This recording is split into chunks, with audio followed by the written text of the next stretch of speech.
We're on the banks of Lake Victoria in the sub-district of Ndiwa in western Kenya. HIV/AIDS is rampant here.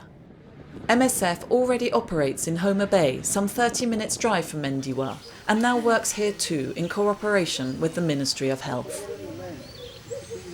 I could not go to Homa Bay because from my place to Homa Bay was 200 shillings. That is 400 to and fro, and that is why I decided to come to Ndiwa because it is much closer than Homa Bay. MSF's programme aims to reduce transmission of the virus and the mortality rate of people living with HIV/AIDS. The organisation provides technical and financial support and trains Ministry of Health personnel.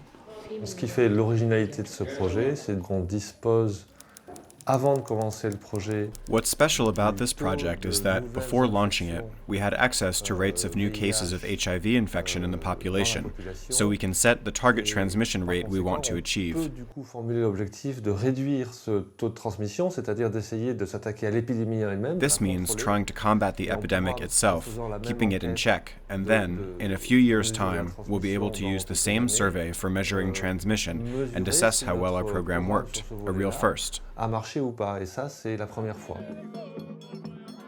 This theatre group sings and dances to raise awareness amongst communities and encourage testing, because many people here aren't aware that they are HIV positive. Our testing campaign will target pregnant women in particular, as treating HIV positive women reduces the risk of transmitting the virus to their newborn babies.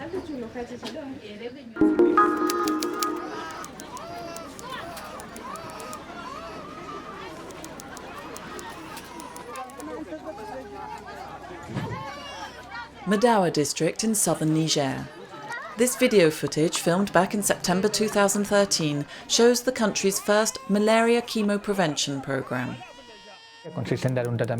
It's an anti-malarial treatment given to all children between the ages of 3 months to 5 years to protect them from the disease during the seasonal peak. Recommended by the World Health Organization, treatment is easy, 4 tablets a month for 4 months. During the campaign in 2013, over 200,000 Nigerian children benefited from the programme, 3 of them Marianas. My children often get malaria. They get burning hot fevers, they have convulsions, and they vomit. They get diarrhea too. Thank God there are less cases this year. The chemoprevention strategy has been a success in Niger. It has proved easy to implement and effective in reducing the number of malaria cases. Combined with other ways of combating the disease, such as providing access to screening, treatment and insecticide-treated bed nets, it can have a real impact on the number of cases and mortality rates.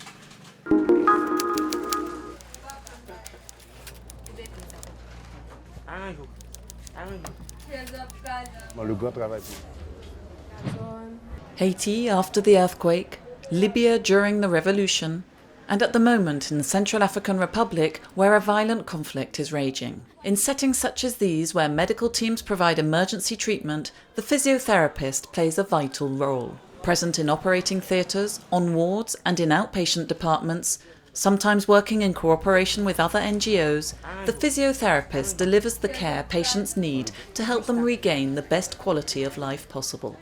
Le kiné intervient tout de suite après l'opération. Physiotherapy starts immediately after an operation, to avoid patients developing disabling conditions that can occur very quickly if nothing is done. So we try to prevent stiffening of the knees and ankles and muscle wasting to get patients back on their feet as soon as possible and shorten the time they have to spend in hospital. Limiter la durée d'hospitalisation. Cet os-là, il est un petit peu comme ça. At the General Hospital in Bongi, many patients have bullet or knife wounds. Day in, day out, physiotherapy sessions help them to recover. Tahir has 15 machete wounds. He's already spent several weeks in hospital, but his condition continues to give cause for concern. Today is the first time he manages a few steps beyond his room. In Central African Republic, as is often the case in emergency settings, the physiotherapists don't need sophisticated equipment. Just some simple movements can help stave off complications. Souvent, en urgence, on a des difficultés. In emergency settings, once patients are discharged, we often have difficulty in getting them to do physiotherapy, as they don't always live in the region and have a long way to come. In these cases, the physiotherapist must focus on accompanying the patient and the people around him to make sure that when he's discharged, he understands why he has to keep up with the exercises. Because treating patients also means making sure that when they leave hospital, they'll be able to go back to their lives and jobs and look after their families. In countries where infrastructure has been wiped out, part of the doctor's work is helping wounded people regain their independence.